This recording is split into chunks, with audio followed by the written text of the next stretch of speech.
Hello again, my friends, Mr. E here, and today we are going to be tackling all of the melee weapons and all the marks for all the melee weapons in Darktide. Who would have thought, the game that I cover pretty much exclusively on the channel. Now, the melee weapons have a little bit of a different ranking qualification than do the ranged weapons, because melee weapons are intricate. They are very involved in Darktide. It's a game where the moveset can matter as much as the damage numbers, although bonus points if you get both right. And that is going to be a big determining factor. So hopefully, if I do this right, what you'll see is a lot of differentiation between different marks versus in the range tier list. A lot of the families just fall all in the same category, but there are definitely superior and inferior marks of various weapons here. And we have a good number of new additions. Well, we have 3 new additions in terms of melee, and we have had to continually readjust our approximations because I would say that melee has probably seen more recent changes in terms of the power adjustments, and there was some stuff that's getting a lot of value on Skitarii that didn't get that much value before. And yeah, so I think that's all well said. I'll try to give my best explainers for what is the reasoning behind every single placement in tiers. And just note, sometimes I might not know the mark or the number of the weapon, but just correct me and let me know if I'm wrong on that stuff, and let me know in the comments if I missed anything. I'm pretty certain everything is here. I looked over my files twice and I found every weapon that I could think of, so but I'm pretty certain that everything is here. So anyway, let's get started. Let's look at the tiers we're going to be separating these weapons into today, starting with Wet Noodle tier. Exactly what it says, right? These are weapons that just are not, you're not going to kill shit with this thing, right? You're going to be working your ass off to get anything done, and it just does not scale. It doesn't have the damage, it doesn't have the stagger, it doesn't have any of the things that make a weapon good. And there's lots of different ways weapons can be good, and somehow there are a select handful of weapons that somehow manage to avoid all of those and land themselves in the Wet Noodle tier. Although mercifully, the Wet Noodle tier is a lot less occupied than the lowest tier in terms of range weapons, because it's hard to mess up a melee weapon. You have to have some really bad stats overall, and only a couple of them have that. Just above that is the weak and bad move set. One or the other, right? It might be a little bit weak stat-wise, but have a fine move set, or it might have a bad move set and be fine stat-wise. This is just a little bit below average. I wouldn't say it's absolute wet noodle. You can do something with it. It's just like, okay, there's going to be a better option here because you use a better statted weapon, or you could use a weapon that has a more solid move set that's going to allow you to do your job easier. And yeah, so that's what we get down there. This is just the slightly below average tier. Then our average tier is, sure, I guess. I mean, I contemplated what to title this, but I just think of it as like, okay, you got yourself a hunk of metal here. Now you can go and beat the enemies to death with it, right? It's not really like winning any records. It might have like one special fancy thing it can do, maybe a couple good blessings, but it's not jumping out of the inventory at you like, oh my god, this weapon is powerful. Not like when you get your hands on some of these upper ones. And then above that, we have, this would win Forged in Fire, right? You ever see that History Channel show? This blade, it can kill. Right, these are killers. These weapons will produce results. These are sharp. They are a lot of damage. Good move sets. You will get good numbers when you are playing melee with these things. Right, you're going to be able to put up massive boss damage, horde clear, whatever it is. Yeah, very very well statted weapons with good moves that can peak the charts. These are your picks up here. This is where we're gonna say like meta builds. When I'm making builds, I'm picking from here and the tier above. Thunder Fury, Blessed Blade of the Windseeker, which, if you get that reference, you're officially old. Congratulations. Or you played WoW Classic after like 2000, whatever that was. But yeah, this referring to weapons that are legendary in their contributions. These are, for the most part, they're literally weapons in this game that have like magic powers, much like Thunder Fury, Blessed Blade of the Windseeker. They can just do stuff other weapons can't. They are probably equivalently competitively statted to weapons that exist already, and then they get the ability to explode or cast magic spells or whatever else it is. The absolute top tier of the game right now. no questions asked, GG, solid weapon, pick it if you can. And what I would say is that in comparison, by range tier list as well, the top tier on melee is infinitely less problematic than the top tier on ranged, because melee characters, even with your best possible melee weapon, you still kind of have to get yourself into melee. You know, you have to be in there and fighting with enemies, which means you're still engaging in Darktide and the spirit of Darktide, as opposed to blowing stuff away from, you know, across the map or whatever it is, as you can with many range weapons, which is why I am going to be a lot nicer and actually more hype about the stuff in the top tier here, because these weapons are just really good and they still let you experience and have fun with the game. So anyway, let's get underway here. I think I can zoom out a little bit so we can see everything. There we go. Okay, so what do we got? We have, let's see, there's what, 12, that's 6. There's 6, there's 14 times 4, that's 52. And we're going to add in another 10, that's 62 weapons to get through. Ooh, nice. Okay, so 62 weapons to go, doing all the families, all the marks. Let us begin, guys. And we'll start with the Devil's Claw Swords. Okay, so we got the Devil's Claw Swords here. I see 1, 2, and then where's my third one? Here's my third one. Okay, so the Devil's Claw Swords. The Devil's Claw Swords are in a very interesting spot. I would say they're in a fine spot, right? The thing I will say is with the Devil's Claw is that there are certain classes, one class, in the game that uses it really, really well, and that is your Hive Scum. Your Hive Scum doesn't care about the base damages of these weapons. He can just run over enemies roughshod by stacking base damage onto it using Hyperviolence. So he can use this to its absolute fullest extent. One of the best weapons that he has, honestly, because the parry is like absolutely tremendous. Makes him safe and offensive. Yeah, the Skitarii also has an interesting use case here, because this is one of the weapons that can stack crit and also apply Skull Crusher at the same time, so you can get like a shock Skull Crusher combo going there. But generally Skull Crusher, even though it's such a powerful blessing on other weapons, is not very good on these weapons here.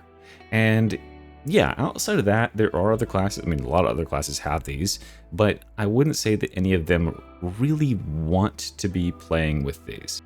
The reason being is, yes, while they do have a very strong parry move, which is incredibly strong, like thousands of damage if you get a headshot critical with it, the offensive is where you're going to be lacking, right? And because the offense of these weapons is pretty weak, you're going to end up having to play to the enemy's tempo. You can't aggress on them and wipe them out without waiting for them to attack so you can parry. It absolutely demolishes like bosses, captains, and like Rinda Karnak doesn't stand a chance here. Demon hosts eat shit against this, but otherwise there's better weapons to use if you're playing aggressive. They are separated though. These two here, the Mark 1 and the Mark 7, I think these are swapped, Mark 1 and Mark 7 maybe, are definitely in that middle category. They're fine, I guess, like especially if you're Hive Scum, go up a tier. But this one down here is the Mark 4. It has a bad moveset. Its parry attack, it does not slash, so you can't just put the block up and then walk through hordes and cut them down like a lawnmower like you can with the other ones. So yeah, the parry attack is a bad move on that one, and that's exactly what I was saying with the weak bad moveset thing. It just kind of makes it jank, more jank than it needs to be. So yeah, there you go. Okay, so a couple weapons out of the way. We can go from the Devil's Claw into the heavy swords. I'm gonna put the heavy swords it's interesting here, man, because they're on their face, they're a little bit better, like straight up and down, than the Devil's Claws are. But I feel like the Devil's Claws have a use case here of being like a defensive parry focused weapon. I just don't know what the heavy swords are doing right now. I'm going to put them down here because I think that, to me, they do embody the weak notion. Now, there's basically two different variants here. There's the Mark 9, I want to say. I could never tell the difference between all these similar nice looking swords, but there's the Mark 9, there's a Mark 6, and there's a Mark 7, no pun intended. And the Mark 9 has a weaker overall damage stats, but an easier moveset. The Mark 6 and the Mark 7 have higher damage, but they have a harder to use moveset, and their movesets are just inversed from each other, so they're basically identical. Overall, I would say these are down here. They just don't offer anything in terms of like, okay, how are you going to scale your damage, right? How are you going to like boost yourself up and actually do something? you know, you can use them on Hive Scum, right? Good weapon on the Hive Scum, because again, what's lacking here is the base damage. These things are very fast. They are very, very fast. So Hive Scum, sure, do whatever with them. Hive Scum like breaks the rules for a lot of these things, but for your basic usage, like if you're on Zealot or whatever, nah, man, there's way better options on Zealot or, you know, this. Now RBs couldn't have this because they don't use bladed weapons, right? That's sort of their code. Yeah, like just Hive Scum only probably is what I would say, unless you're really looking to challenge yourself for some reason. Now we can go on to some stuff that a lot of classes do have, which is the combat axes. So the combat axes are in a weird spot. These were some of the OG weapons in Darktide. Hey, you know, 07's of the Comet, if you remember Brutal Momentum back in the day, Brutal Momentum Antax here, just like chop, chop, chop, taking all the heads off, really crazy. And that was a great era way back then. But since then, these weapons have fallen a lot. One thing that really hurts the Antax specifically out of these combat axes is that there's so many more armored enemies and stuff now, and this guy does not have any penetration or any way to kill them or any way to kill bosses. So this guy is unfortunately kind of behind the curve there. I would say that I still think it's okay, right? If you're playing on any difficulty up to like Damnation, it's probably fine just to run the Antax. I wouldn't really recommend it. It's not exactly a flashy weapon. It's a really simple weapon. Yeah, not that crazy. But there's nothing too crazy going on there. The better one is, in terms of scaling, is the Rashad, because the Rashad gets a first target finesse bonus and penetration bonus or something like that.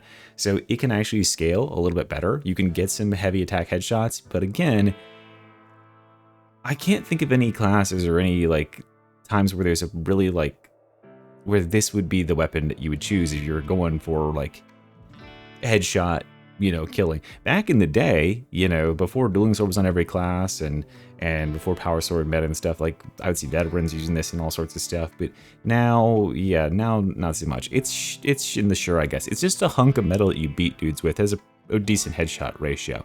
However, their ugly cousin, the Atlas here, is a wet noodle. This thing is junk. Like, it's...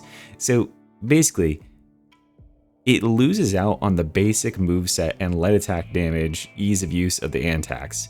And it still has the heavy attack damage of the Rashad here, but the Atlas, it doesn't have a move that can actually do that damage. It doesn't have an overhead chop. It has a swing from the side, which will just get caught on any enemy.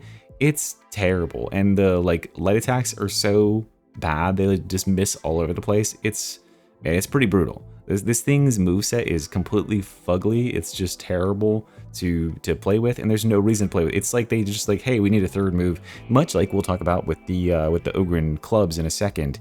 Yeah, there's one that's just like terrible compared to the other two. So yeah, there we go. Oh, I guess I mentioned the Ogren clubs, so let's go ahead and do those. We have one here that's the Mark II. I want to say this is Mark II. The Mark II. I'm going to put it way down here. That's fine. Yeah, because I don't think it has that much redeeming. There's no reason to use this stupid thing. The Mark II is just a bastard cousin of the Mark III and the Mark I, and there's just no reason to use it because it has a worse moveset and worse damages. The Mark I is a sure, I guess, sort of thing. It's a heavy attack overhead bonker. That's about it. It kind of reminds me of the Rashad, but from a bonk Ogren perspective. And then it has okay light attacks. But by far the best one here is the Mark IIIB, which even though it has kind of gotten a little bit of the wind knocked out of its sails in recent times, just by virtue of like having stagger reduced overall on the class and the nerfs to batter, so you're not like infinitely stacking bleeds, this is still one of the best concussive weapons, the fast attacking weapons. You can just kind of like plow your way through lots of stuff. If you're playing on like anything up to Havoc, and even in Havoc, this can just like bludgeon the crap out of stuff. Light attack spam, open up the heavy, then light attack spam the shit out of stuff. Good, still a good weapon, right? Definitely gets outclassed, but it's still in that top tier in terms of statting. My eyes have crossed across our lovely tactical axes here. So we've got a good set here. Now, the best tactical axe is currently the Mark 7. This is definitely a Woodwind Forged in Fire contender. It is the strongest because it has a high base damage as compared to the other two. These weapons are all very fast, right? They're very fast. They're like little hatchets you go flurry of blows with. The problem for the other two is that they have such a low base damages that even that flurry of blows, it's hard to scale, right? You need the base damage on a weapon to scale all your other like juicy buffs off of. And this one, because it has the highest base damage, has the best ability to do that. And then it has enough attack speed that it's fine otherwise. The weakest one is the Mark, I want to say this is the Mark 2 or something.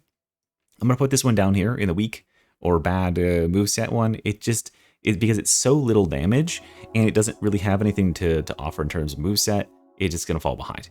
The other one it can compete, but only on Hive Scum, is the Mark 4, I want to say this one's called, the blue one here.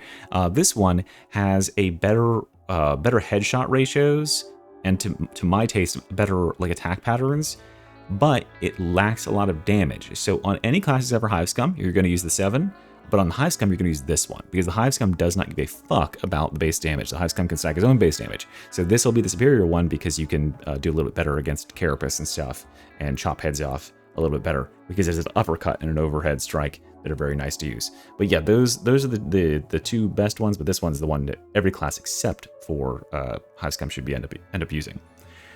Now from there, we're talking about this little choppy axe. We've done all the axes. I suppose we could do... Why don't we do some shovels? We could do some shovels. So this is how I feel about our shovels. Let's do the veteran shovels actually first. We have the Mark. Where's the Mark 1? It's like there it is. Okay. So here's our shovels for the veteran. These two here. I just don't understand what the fantasy behind like. Well, I understand what the fantasy is. Like we're a trench fighter, we're a veteran, right? But these you have to flip the blade in order to do anything, and you hook with the back of it, and it really doesn't do like any impressive damage. And that's a big sacrifice to the base power of the weapon. Just like a lot of weapons that have like activated abilities, they generally sacrifice their base power. The Mark 1 is probably the one that's decent here. It has a little stabby poke with the special attack that has a pretty decent high stagger value. And it has some side swipes. These weapons have Skull Crusher, and Skull Crusher is a good blessing. But you're fighting uphill. I think there's no weapon that fits that middle tier more than maybe this one, where it's just like, okay, you're bonking people with a fucking shovel. It's not got crazy scaling. It's not going to be a god tier weapon. It's intended, I think, by design to be like a mid tier weapon. And yeah, so like you can win the game with this. You could play Havoc 40. You're just gonna be fighting real fucking hard to use it because it's not got anything super special going on aside from Skull Crusher being a good blessing. So that's what I'll say there. All right. Yeah, shovels are just a little bit too jank and overall understated for the game right now. We could do the Ogren shovels as well. I think that at best the Ogren shovels are probably only gonna top out in Sure I Guessed here.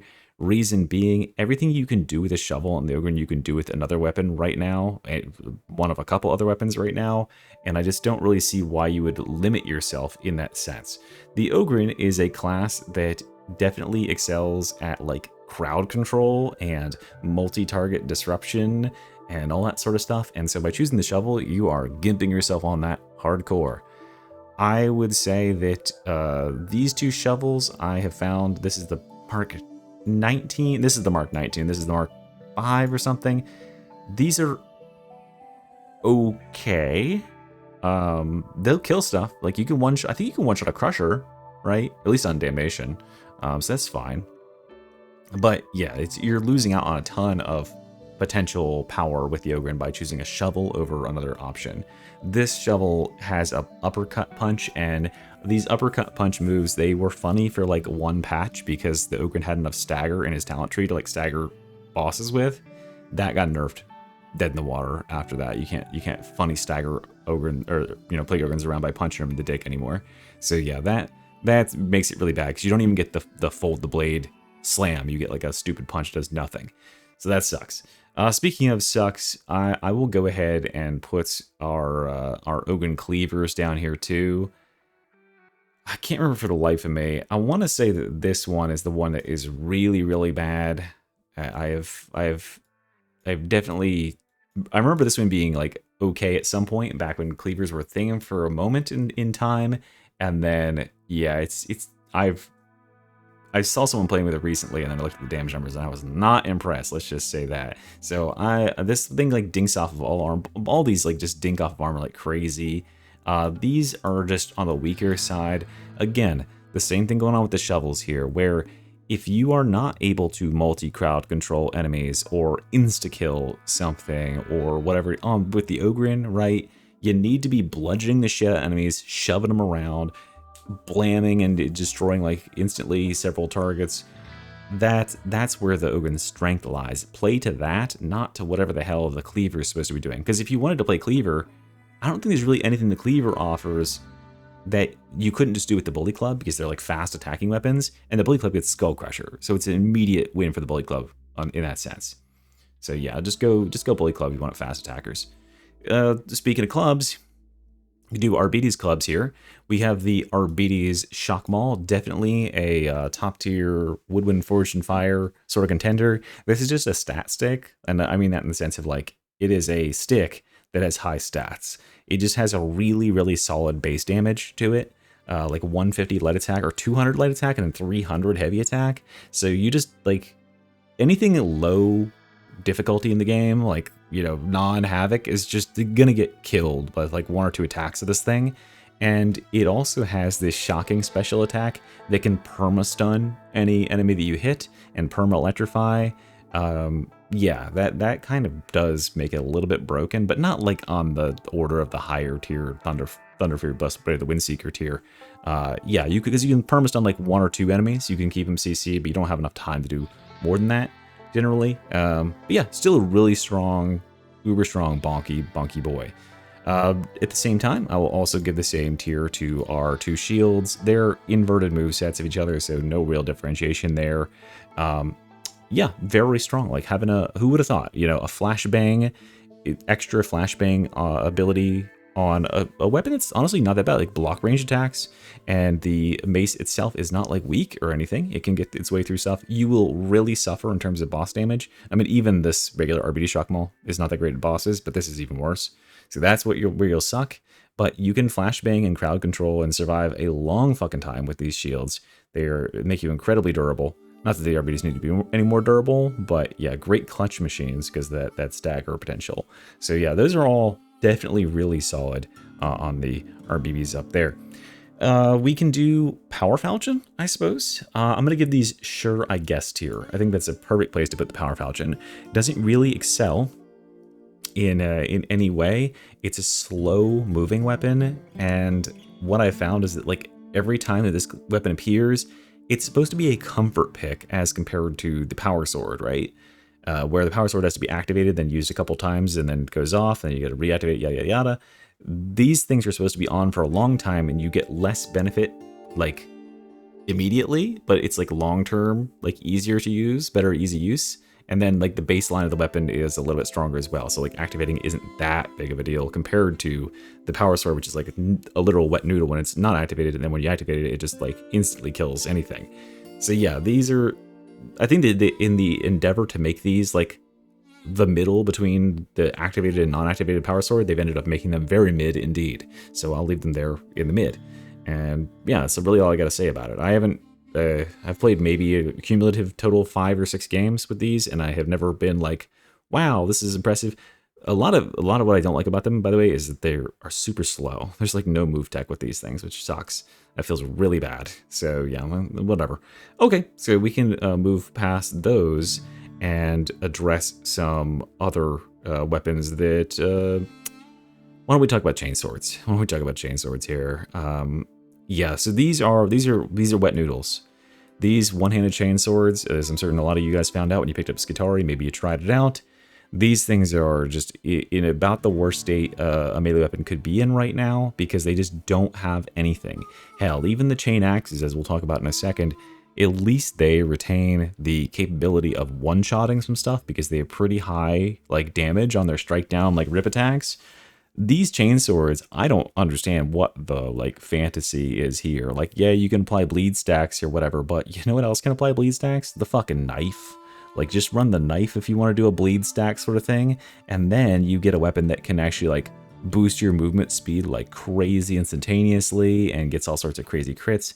These weapons are both not damaging enough on their direct attacks, not staggering enough so that like enemies will be attacking back against you, and they're not fast enough and like, you know, you have to either, with Darktide, you have to either hit enemies hard and like slowly in order to stagger them so you get multiple hits on there, and then like the faster you can attack after that, the better. Or you can attack quickly and not stagger, but with the goal of dealing like critical damage or something like that that like kills. So like knives where you just go shank, shank, shank. It's not going to stagger anybody, but that damage will very quickly kill most targets. Same with the dueling sword, etc.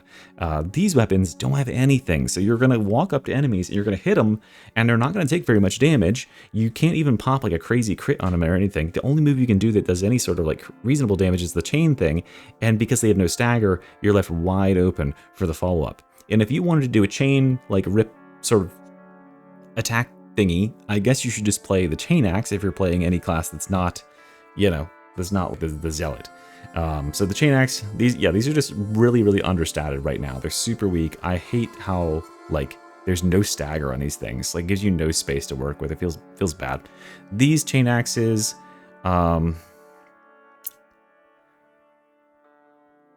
listen, Reginald can just fight me about it. I don't care. Like, yeah, these chain axes are they're just weak in terms of, and what I'll say, they're not weak. How about that? They're not weak. They're bad moveset. I think that's the perfect fit for these, because the requirement for the chain axe, as we'll talk about with the eviscerator, is that you must know when you have the opening to actually use the thing. Because if you're not striking down and doing the rip and getting the full damage out of it, you ain't killing shit with these. They're like sub Rashad, sub Antax level without that stuff. But then if you can actually use it, it does a lot of damage. But the problem is that as the game gets more and more hectic, there's so much more going on. It gets harder and harder to find the space to actually do that without getting like mollywopped by some random asshole off the screen, or getting like, you know, a gun or laser focuses on you for that half a second that you're doing it. Yeah, that's where the problem is finding space to do all this dumb bullshit to get your damage done. And yeah, it's just a bad moveset for the current tempo of the game, which is, 50 million guys trying to dogpile you every second of every day. So yeah, I think that's a perfect way to approximate the chain weapons. And to continue in that vein, I suppose we could talk about the eviscerators, the Zealot exclusive eviscerators. I'm going to put them, they are very powerful weapons.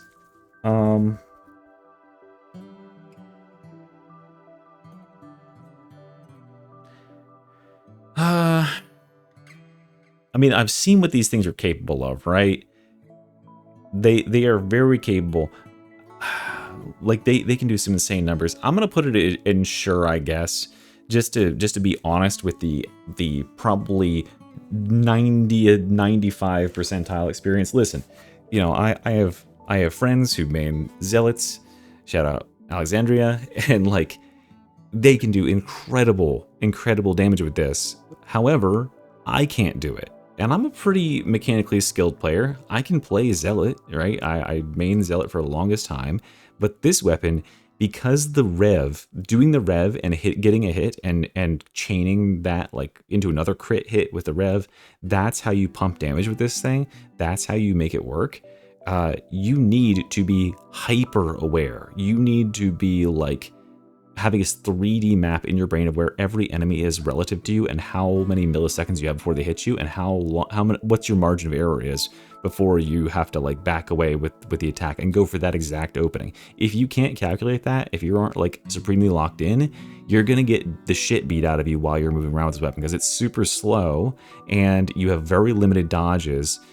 And yeah, it's just gonna eat you up trying to play this thing, because yeah, you have to invest, you have to like commit and do the chainsaw rip thing, but something else is gonna hit you when this is going on for like 99% of players.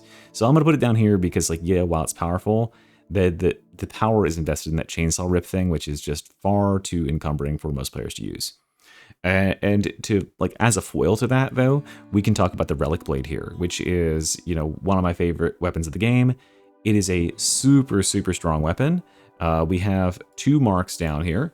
The mark II and the Mark 10. So between these two, there's only really one major difference, and that is the moveset. For most players, if you're not in Havoc difficulty, this probably won't matter. And for, like, you know, Auric and below players, just go ahead and play with the Mark 10, right? It's very simple. It's got a simple slashy back and forth sort of moveset. It's really easy to clear hordes, and that's most of what you'll encounter down there. However, if you are starting to get those difficulties, Auric, Havoc, etc., where you're encountering bosses and armored targets, you need to be using the Mark II. The Mark II is has an overhead strike down followed by an uppercut that you can loop infinitely. So you'll see, you know, when you practice with it, that you'll start out with a regular attack, and then if you activate, you can go into an overhead strike down that you can charge behind your shoulder. They'll drop down, then you'll do an uppercut, and that uppercut has about 30-40% damage boost over the overhead. So it is incredibly damaging attack, and it's pretty easy to hit heads with too, because it's like a kind of vertical slice. So yeah, you'll do this uppercut, and then you can bring it back down, and you can just rinse and repeat, go up, down, up, down, up, down, over and over, and it does tremendous amounts of single target damage. And that's really weird. The only place that the blade lacks normally, because your empowered light swipes can clear out almost all horde all the way up to having 40. Then this thing also has really cool tech with like sprint canceling, so you can get the lunge attack without moving at all, and then just backstabbing for a bajillion damage. This weapon, as compared to the Eviscerator, can also one-shot bosses with like Shroud Field and stuff, and can do incredible damage. It's just so much more comfy because it does its damage up front. Yeah, you won't be able to like latch your chainsaw into the Crusher and kill him in one hit, but you can kill him in like 3 hits, and that's probably good enough, and you won't have to like latch in to do that. So I really like this weapon a lot. I mean, most people do. It's super strong. It's just well statted, and it has a complex enough moveset that you actually feel like you're playing the game and fighting, as opposed to certain other weapons that are similar looking but are kind of like broken and just get free magic powers for no fucking reason.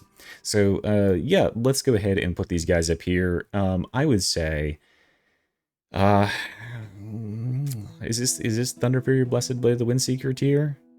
It's getting there. Nah, not quite. It's pretty good. It's at the absolute top of Wood, Wind, Forge, and Fire. I'll put the Mark 10 at the bottom part of it, but yeah. Nah, it's gotta be. It's gotta be. It's the best Zealot weapon, for sure, for certain right now. I would say this is the best Zealot weapon. Yeah, because you can one-shot bosses and stuff. Like, there's almost no other weapons that can do that. And yeah, it's just such a crazy Zealot weapon right now. And the fact that the Dueling Sword has been nerfed and nerfed and nerfed over and over again has really dropped it way down in terms of its potential power, while this thing has retained some absolute dominance at clearing hordes and killing bosses, all that stuff. So I'll leave it up there. And I think that's perfectly appropriate. Let's do a veteran exclusive while we are doing exclusives. We've got our 2 power swords. This one, the Mark III, is a weak bad moveset power sword. There's only one reason to use the power sword, and that's the empowered strikes, right? So those empowered strikes need to do something. That's what the Mark VI has going for it. The Mark VI here has this put your eye out sort of push stab attack on the empowered strikes, where if you haven't seen my videos on it, go watch my video on how to play with this weapon. I've got a couple like melee veteran builds that use this as well.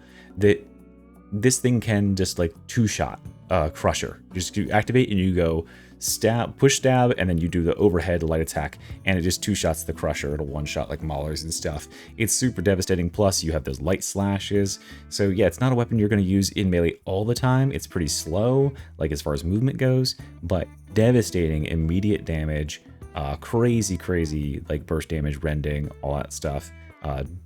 Definitely has to rise to that level where if you're able to, you know, kill a Crusher on Havoc in like 2 rotations, you're a good weapon, right? You're definitely pumping.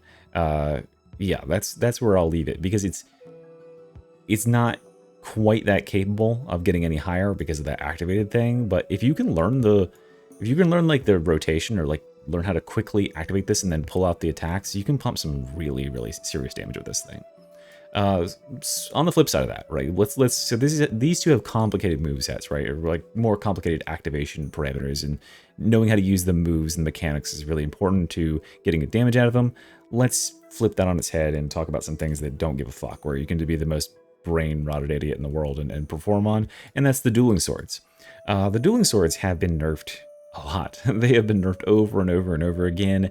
They're still very competent, but I would contend that, I mean, look around you, right? When's the last time you saw anyone really running with dueling sword? I haven't really. Like, you know, these weapons, they used to have such overpowered headshot damage that you would open a fight with them and instantly kill whatever target you were going on.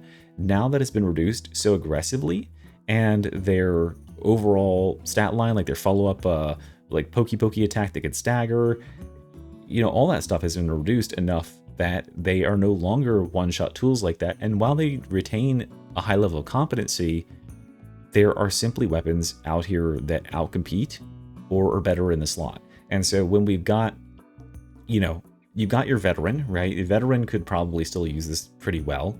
That would probably be a good choice for him. But for Zealot, I think Zealot has two choices that are probably superior compared to the dueling sword for most setups. You also have the Psyker, and I think the Psyker on like a melee build definitely isn't choosing this, and on a range focus build, you would probably want to choose one of two other weapons there as well. So I'm going to rank these actually not even in that God tier, that Thunder Fury, Blessed Buddy, the Windseeker tier anymore. I'm going to put them here at Woodwind, Forged in Fire, at the very top of it, right? They're still very competent, but maybe it's just because like people are tired of using them, but the draw and the average players, even though average players, like, you know, absolute like novices or like even intermediate players, they don't really know anything about the game. They are a great litmus test, like a windsock basically, to tell you which way the wind is blowing on this. And because you're not seeing dueling sword in every single game now, on every single Zealot, every single veteran, every single Psyker, over and over and over again, that should tell you something, right? The power has been reduced here, and that players are looking elsewhere for weapons to use because it's not just easily winning their games for them. And as far as where else to look, if you're playing on Zealot, or really anybody, there's another weapon that's still insanely dominant and has always been dominant. It's the Combat Blade. The Combat Blade is absolutely Thunder Fury, Blessed Buddy, the Windseeker. It is unimaginably versatile, right? This thing has the ability to give you immediately a 20% movement speed buff, be super mobile off the jump. It can also boost crit chance. It can also apply Uncanny Strike, especially with the nerf of Uncanny Strike, by the way. Like, that's a really big deal for a lot of weapons. But honestly, for the knife here, it's not half bad. And then you can apply bleeds. Like, guaranteed bleeds is huge for the Zealot. This is one of the two on the Zealot, like this one and this one, that I would 100% recommend using over the dueling sword, because guaranteeing bleeds is amazing for Blazing Piety, your keystone down there. You can start that shit up like really soon, or sorry, if it's for a Scourge, but then it leads into Blazing Piety. But yeah, this knife is so versatile. It's so good on every class. Skitarii absolutely mogs with this thing, because the crits on this, which can get 20% boosted crit, the crits can electrify. And that means the enemies can't attack. They're paralyzed for 2 to 3 full seconds, and then you put a bunch of bleeds on them and just murder them to death. Such a great pairing for Skitarii, an otherwise pretty slow class. Psykers love this because they can be using their staves and then use the movement speed boost from charging a heavy attack and throwing it to like skirt themselves the hell out of there and run ahead. Yeah, the just having this as a movement speed stat buff alone is good enough. And then you bring in the fact that it's such a easy to use, capable weapon of keeping you highly mobile and doing crits and follow-up boss damage and all that sort of stuff. Yeah, I don't think that the knife is going anywhere anytime soon. It's just such a solid little tool, and I love playing with the knife. I love being super mobile. I love, personally, the Mark 6 is where it's at to me. This is the one that has the opening heavy right sweep. You sweep from the right and you can hit multiple enemies. That's just so easy because you don't have to stop your movement as you're like doing a drive-by on some guy. You can just do a slide and then just like whoosh, like cut his fucking legs open and he'll die, because you can apply like lacerate and put like 4 stacks of bleed in there too at the same time. Without the other one does like a heavy overhead stab, and doesn't have any cleave, right? So you'll lose out on that. I think that therefore the Mark 6 is better because the push stab is generally what you want to do in a single target anyway. So yeah, that's where the knives are just way up there in Thunder Fury tier, and I don't think there's really too much disputing that. We can talk about the pickaxes for the Ogryn next. We have 3 here. We have the Carcelis, the Branks, and the Barovian. The Barovian I'm going to put down here in the weak or bad moveset tier. He's just not going to be chosen over the other two because the other two have their own things, right? You know, that they can do. This one just sacrifices too much from either. Like, either the Carcelis is having a easy to use, fast attacking moveset, you know, the easy to use spamming build and light fast attacks, and then the Branks, which you can do heavy slow attacks and one shot stuff. This one loses out on the heavy slow attack, instant killing potential, and it doesn't have as easy to use Unga Bunga moveset as Carcelis does.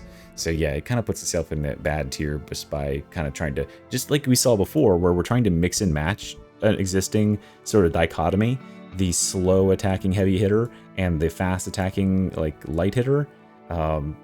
Yeah, trying to split that difference oftentimes goes pretty poorly for weapons, it seems. All right, I'm going to put the Carcelis in the sure I guess tier. It's like the shovels. It's like, okay, I mean, this is a weapon that's capable on the Ogryn, but I don't think it really plays to what you'd want to be doing on the Ogryn because it doesn't really have all that much stagger and stuff. If you are playing with the pickaxe and the Ogryn, I think you should be playing with the Branks pickaxe. It's Woodwind Forged in Fire tier. You know, it's tremendous individual single target damage, capable of like chunking captains, insta-dunking crushers and stuff on Havoc 40. You know, this weapon is really, really powerful, but it's mechanically very similar in some way to the Eviscerator, where you have to know your spacing and your timing to like open up and use that heavy strike. But when you do, when you are chaining that around, you can like remove a ton of enemies and then clear hordes as well. Pretty cool weapon. I don't think it really exactly meshes with how I think Ogryn is best played right now, but still very, very good. Then we should talk about some Hive Scum weapons. We haven't touched on Hive Scum weapons yet.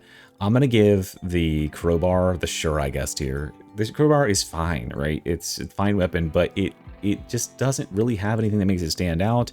It isn't fast enough to make use of some of the Hive Scum's best tools with like hyper violence, etc. It has nerfed for whatever reason. Like it has stats that fall behind the other two Hive Scum exclusive weapons in terms of boosting its crit and its base damages, and it doesn't really have anything unique. Yeah, it's got the ability to be flipped around and go single target versus multi-target stagger potential sort of thing, and it's the only really staggering weapon on the Hive Scum, but there's only one melee slot for the Hive Scum, right? And it's a pretty hotly contested spot. As we've addressed already, putting the Devil's Claw in there is a pretty good choice, but I would say better choices are these last two sets down here. Not this one, though. The multi-target shivs, I'm going to put them way down there in the weak or bad moveset. Don't use those. Okay, that's sacrificing the only thing the shivs are really good for. Well, not the only thing they're good for, but like the basic shivs, the Mark 1 shivs, are still gonna go up here in the Thunder Fury Blessed Blade, the Windseeker tier. The movement potential, just like with this knife here, the movement potential alone boosts them tremendously because skilled players and plus movement equals win game. And then the damage potential here, because the ratios, even after the nerf, are still like 5x on critical headshots. So easy to get critical headshots. You have such a high critical ratio. They're capable of like clearing hordes as well. Yeah, these things are nuts stats wise, and they are really synergistic with the Hive Scum kit because they're so fast attacking. Because of that critical ratio, if the Hive Scum gets an additional 1,000 damage from hyperviolence, which is one of his talents, it'll be multiplied by 10 or by 5 basically. So you're gonna gain 5,000 damage on your headshot crit, which is pretty nice, right? So with this weapon, you can hit crits for like 20k damage pretty handily on bosses if you're like in mixed to horde fighting and then you switch over to the boss with Rampage. It's quite nuts. So it has to go up there in the Thunder Fury tier. It's just it's one of those like hyper scaling weapons. It's like a direct hyper scaling weapon where the numbers and the math behind it really does the work. I'm going to put the Bone Saw slightly lower, but still very competitive at the Who Would Win Forged in Fire tier. Bone Saw, with its capacity to stack and maintain stacks of Toxin, as well as critical buffs, as well as the extra damage on like headshot when people are toxined up, and the unique bespoke brittleness debuff it can apply with the purple side of the blade is incredibly competitive, right? This is the weapon you should be using if you want to really abuse Hive Scum to its fullest potential, of just like putting toxin on everybody and then just kind of doing light attacks and waiting around while everybody dies to dot effects. Yeah, this is the lazy chud's way of playing Hive Scum, the way I play Hive Scum. This is the try-hard guy who isn't like in his mid-30s way of playing Hive Scum, where you actually want to get like direct damage. I'm just gonna let the blade do my work here for me. I know all I gotta do when I get into a fight with an ogre is tap him 2 times with the Tox pistol, and then swap to this thing and bonk him like 3 times, and we're good. We're cooking. So yeah, that's the Bonesaw is also just like very easy to play with and clear through tons of things. Of course, the stacking toxin damages and stuff do good boss damage. I think it's very comfy. This is my favorite weapon to play with on the Hive Scum, honestly. Just a cool weapon, well designed. It's fun. Okay, so there's that. We should shit on something. I haven't shit on anything in a little bit. Oh yeah, the Thunderhammer. Wow, Thunderhammer. I'm gonna put these things in the lowest tier, I think. Yeah, I'm gonna put them down here. Fuck it. Listen, I don't think these things even rise to, like, what's the point right now, right? If you've got Relic Blade, and Relic Blade can one-shot bosses, why am I running Thunderhammer? Thunderhammer is such a joke in terms of, like, what's the trade-off supposed to be here?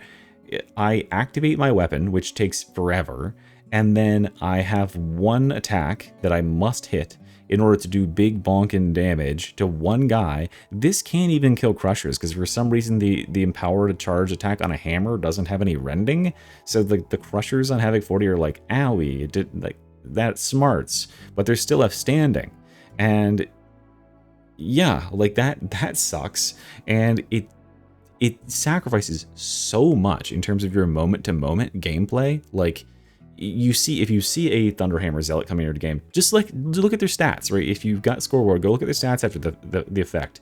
They'll have decent boss damage, but they will have absolutely fucking tanked their game in terms of participation in anything else, because it's a slow moving, slow attacking weapon that can barely clear hordes for some reason. This thing has the weakest horde clear of maybe any Zealot weapon. Like, just looking at it, I think you might have better horde clear with these single-handed chainsaws, like, no joke.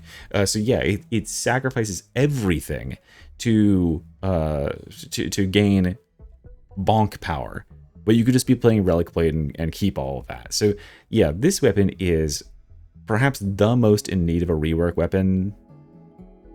Like, it's supposed to be a power weapon, right? It's supposed to be like an iconic weapon. It's in the fucking, like, promo art for the game repeatedly. The fucking Asian lady, Zealot lady, she's the one who's always holding the Thunderhammer, but the Thunderhammer sucks. Like, can we make this thing not so terrible? Because, like, they have to look at the stats, and no one's playing it in low tiers either, because they can already immediately feel that other stuff is way more powerful. It's just so jank to play with, and I guarantee you that the best possible, Thunderhammer Zealot is still going to get outperformed by pretty much every other, like, Relic Blade using Zealot that there is out there. So do not use this thing. Iron Helm or Crucis doesn't really matter. Like, you're just nerfing yourself for no fucking reason.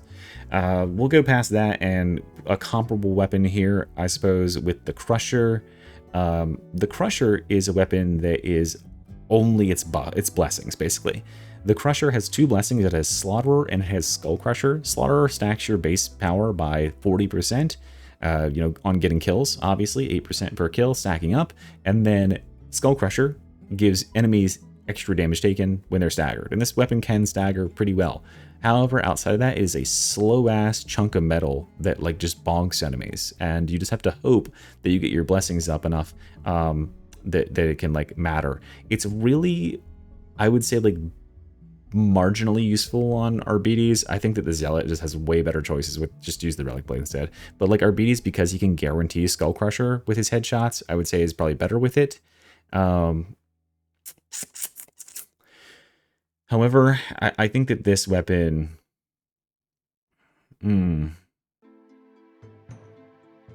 Nah, it can't be weak. I'll just put it sure, I guess. That's fine. It's like, yeah, I mean, you could... It's only on those guys, so it's like you're not really going to be all that wrong using it, but you're just nerfing yourself because you could be using better stuff on both classes. I think that's fair. We could also say a similar thing about, no, I don't know what, that was a bad lead in. I don't know what I was going to say yet, so I'm not going to say a similar thing about these next weapons. I'm going to say something that impolite about these next weapons. The Psyker's Force Greatsword.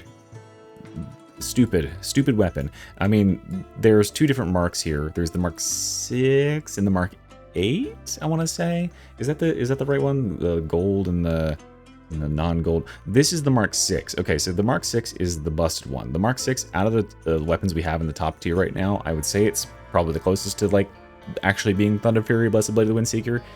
You don't lose that much by choosing the Mark 8, other than you lose your strike down attacks. So in a similar vein to our Relic Blade friend over here, where the Mark 10 is like the noobier version, where you lose out in movesets, lose out in those exclusive moves. Same thing here, you're going to lose your single target focus. So if you're playing in anything competitive, you just want to be using this 6, and it's really not that much harder to play with at all. This weapon is absurdly overstated for what it's able to do. For some reason, this weapon is treated as if, it's like weightless to the Psyker. He can run around with it at full speed. He's faster than a Relic Blade Zealot is, for some reason. This weapon has crazy fucking crit ratios and tons of really good blessings that give you extra crit, extra base damage when your peril scales, right? Like it's got an abundance of powerful blessings. It also has several like abuses you can do where you can apply Soul Blaze with the warp slash, and you can use a bolt pistol to like swap and get both on there. I think maybe they'll fix that at some point, but now they've just buffed this weapon such that it can apply Soul Blaze with the warp shock slash with the guaranteed crit thing, which is nuts. Like that was already a really powerful way to play it, and now they've made that synergy like guaranteed work. So yeah, I mean, this weapon is as well statted as any other top tier weapon, and it just so happens to be perfectly synergistic with everything that Scryer's Gaze offers. So no brainer, if you're playing Psyker melee, you just use this thing and you absolutely shred, because you will have the movement speed and the horde clear of Rampage Hive Scum. You'll just be up there left clicking like light clicking. And remember earlier I was saying that the best weapons in the game, they have simple movesets that are like, okay, Unga Bunga, and then like one big powerful move. So you just Unga Bunga light click spam to clear hordes, and you charge up your Uber Slash, and then here comes a whole pack of gunners and shotgunners, and you just weapon special, boom, right down the middle, strike. Like you just wipe them all out for a bajillion damage. Where is that for any other weapon, right? Like the Relic Blade Wishes. I mean, it has like an empowered mode that puts it on par with this weapon, but it doesn't have the ability to summon a magic arc of energy and go and annihilate a whole horde at range that goes through walls, by the way. Yeah, this weapon is fucking busted. Like I don't understand how they designed those two weapons. They came out at the same time. They designed those weapons together, and like, yeah, the Relic Blade is powerful, but like this thing is, it's literally like just feels supernatural. I mean, I guess it is because it's, you know, Psyker powered, but just silly stuff. And that's why I would say that both of these marks do go in the top tier, because they get that like crazy crit ratios, crit boosts, works, and it's so perfectly synergistic with everything Psyker too, because more crits equals more evasion. Scryer's Gaze makes you move faster, hit harder, etc. Really just like a disgusting weapon on him, and it does good boss damage too, because you've got the like push stab attack, and you've got the overhead strikes on the 6. Yeah, so crazy. Then we can go on to the other Psyker swords. We've got the Deimos, we've got the Elise and the Obscurus, right? The Obscurus is the black one, yeah. So the Deimos is definitely up here. I don't want to put it into the Thunder Fury Blessed Blade of the Windseeker tier. It is a strong weapon, but it's not that weapon that's making it strong. It's like either using the Deimos macro that you could, you know, that's not being considered in this ranking, but it's mostly the blessings on it that are boosting it. You're not really using this weapon. It is a strong weapon to have in the slot, though. It's definitely probably what the Psyker would rather have than the dueling sword. The Elise can go, at least you can go right below that, and then the Obscurus goes down here for having a weird-ass whack moveset. The Elise just has less single target, doesn't really have any single target, honestly. It's like a horde clear blade, which is kind of odd. But again, you're not really playing with this weapon and using it as your primary anyway. Let's talk about my favorite weapon in the game right now, the Shock Maul. Absolute Woodwind Forged and Fire tier. However, this one is the superior one. The Munitorum is definitely the superior one due to the opening swing batter heavy attack, and then the follow-ups on your shock prod being heavy overheads. Really, really impressive weapon on the Skitarii, insane on Skitarii, S tier beyond belief.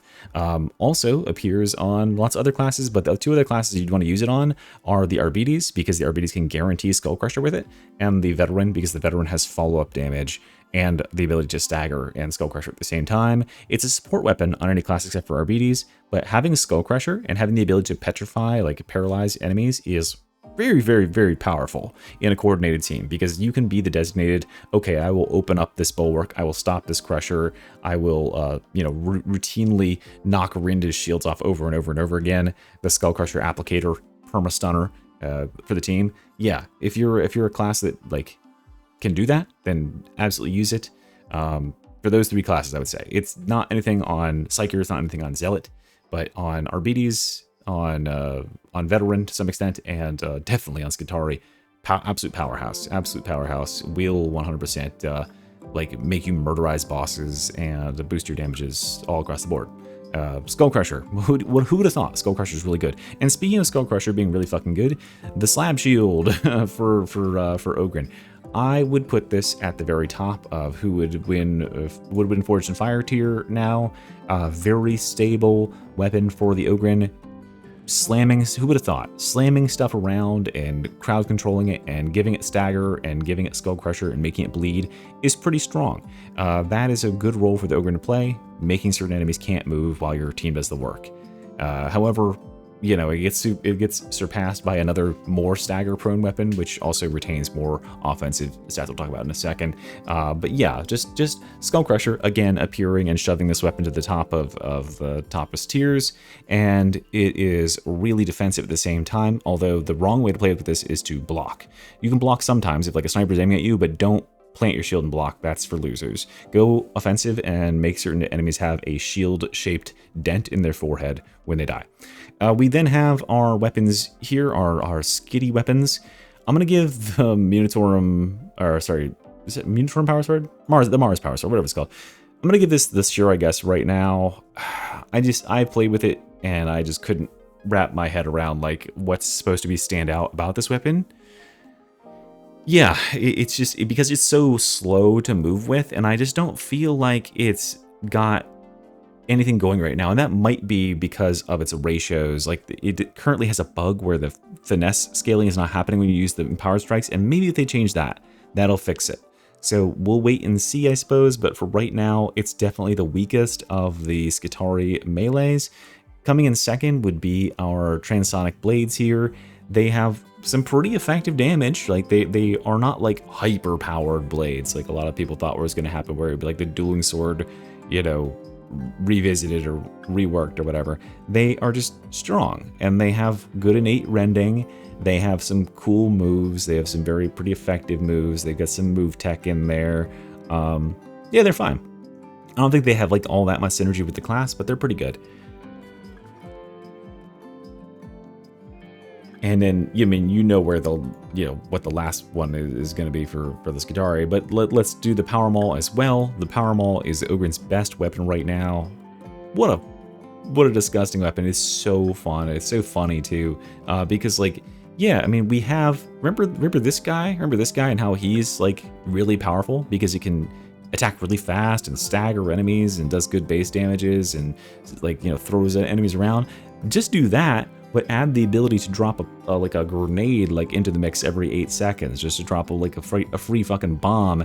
And earlier I was talking about how like the Thunderhammer can't even like kill crushers, right? It just dinks off of them. This thing, for whatever reason, almost kills a crusher with a charged overhead on Havoc 40. Like, it gets so close to doing it. And it also would just instantly kill anything around it as well, like, and knock them down. So adding in, not only do we have the immediate stagger potential of this, but we have like an AoE, like clobber the fuck out of everything, shove it around, stagger potential, and it's a it's a massive boon to the whole team, because the Ogryn can now not only do good damage, but he can disrupt the fuck out of everything. So you can play this with either adding in the explosions, add fire stacks thing, which is really, really does, you know, add some cleanup to lots of horde stuff, or you can skip that entirely and just use it in place of any other bonk stick on the build. I think that once you wean yourself of the crutch of like having the shield for defenses at all, and just get back to the old days of back in my day with the Ogryn, where you just run forward and a light attack speed club, that is where this weapon comes in, where you're just clubbing through hordes, and then you go, whoa, bam, with an overhead like 1-ton atomic bomb on anything that like is even remotely threatening. It also counters, by the way, it's a direct counter to some of the most annoying shit for Ogryn, which is mutants and dogs, because you can one-tap explode them.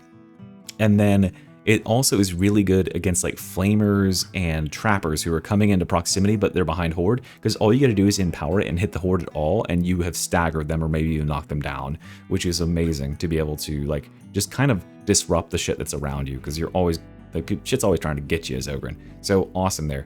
And then another Maul that is powered, that's gonna go in this top tier, is the Arc Maul. This weapon is really, really aggressively strong. I mean, you just have to play a couple games with it to see the numbers that this thing can put out. It's statted at the same level as the Arbites Shock Maul. It's slower to attack with, for sure, but the arc activation can do so much potential damage because it's doing that damage on top of it, and it can do it like through multiple enemies. It also has a blessing that can chain the arc 2 times, which means you're getting like way more value out of it. Yeah, this thing, plus like this can apply electrified, it can count as damage versus electrified for the Skitarii, because you have to keep in mind, the Skitarii has not only regular base damage scalings, but then he has scalings versus electrified enemies and all that shit to fall off the back of that. And this weapon doesn't. Whereas this weapon, the Arbites Shock Maul, has like the Arbites regular, like, okay, extra 10% damage here, extra 15% damage here. Arbites gets all that, and then he gets like 35% damage versus electrified. He gets extra brittleness. He gets, and once they fix it, because right now it's bugged, where this weapon doesn't apply on, when you hit an arc, it doesn't apply more than 1 stack of that brittleness thing. Once they fix this so that it's actually getting to that 40% brittleness, this is going to be more disgusting. So yeah, this thing, stagger, like regular, unempowered, regular potential, fine. It would probably be in this tier still. Activating it and being able to just like blow up everything in front of you for, you know, the next 10 seconds, nuts. Great. Awesome weapon. Love playing with it. Very cool. And overall, you know, I would say, you saw, you know, I've been glazing Shock Maul a lot, but because this is an only Skitarii weapon, I gotta say that like out of the Skitarii weapons, right, it's gonna go higher because he's just awesome. This is gonna get ranked a little bit lower because it's across other classes and it's not very useful in a couple of them. But yeah, there you go. So overall thoughts here. Why is stuff where it is? I think that everything up here and above is fine to play with. These are the ones that you really, if you want to like win games and like really excel, you should be playing with this stuff up here. The stuff that's in the very top, it's got like generally one of a couple things. It's either got really, really crazy scaling, and generally with that is like movement, you know, crit ratios and stuff like that that can multiply damage, status effects, and concussion, right? Concussion, status effects, like staggering and stunning, something like that. Skull Crusher appears over here like a bunch of times. Skull Crusher right here. Skull Crusher, Skull Crusher, Skull Crusher, right? Skull Crusher. That sort of stuff appears over and over. And then just otherwise, like, yeah, just having like extra bonus things that only your weapon can do, like the ability of the Bone Saw here, or like the dagger and its ability to apply innate bleeds all the time. You know, that stuff is really, really strong on weapons, and that's sort of the stuff that we might need to see on some of these lower tier weapons if they want to move up, is something unique that they can bring to the table that can leverage them and bring them up a little bit higher. I don't think this set of weapons is anywhere near as bad as the range weapons. You could still use things down here, and you wouldn't be falling that far behind the competition. Maybe not the top tier stuff. This stuff will still fucking absolutely mog you. But yeah, I feel like I'm pretty confident with where this stuff is at right now. I'm not so concerned with most things in the range, the melee tree here being like buffed or changed or anything. What I'd love to see is more diverse melee choices for the cast of characters, because that would be a really fun thing to play with right now. So yeah, anyway, guys, thank you so much for watching. I hope you enjoyed. I hope you learned something about what weapons are considered powerful right now, and go try them out. Thanks for watching. Bye.